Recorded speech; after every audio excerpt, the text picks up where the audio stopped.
স্বর্ণের দাম ভরিতে কমল ১,৩৫৩ টাকা। দেশের বাজারে দাম কমানোর এই ঘোষণা দিয়েছে বাংলাদেশ জুয়েলার্স সমিতি। ভালো মানের স্বর্ণের দাম ২,০৮,০০০ টাকায় নেমে এসেছে, যা আজ শুক্রবার থেকে কার্যকর হয়েছে। বাজুস জানিয়েছে, স্থানীয় বাজারে তেজাবি সোনার দাম কমায় সোনার মূল্য সমন্বয় করা হয়েছে। তবে মূল কারণ হচ্ছে বৈশ্বিক বাজারে সোনার দাম কমেছে। আন্তর্জাতিক বাজারে প্রতি আউন্স সোনার দাম $৪,১০০ নিচে নেমে গেছে।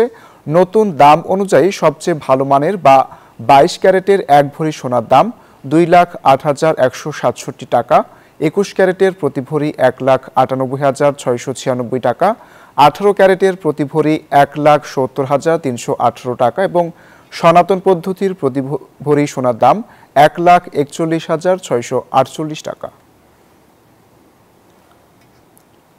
পদ্মা সেতু, মেট্রো রেল এবং এলিভেটেড এক্সপ্রেসওয়ে নির্মাণের গর্বিত অংশীদার বসুন্ধরা সিমেন্ট।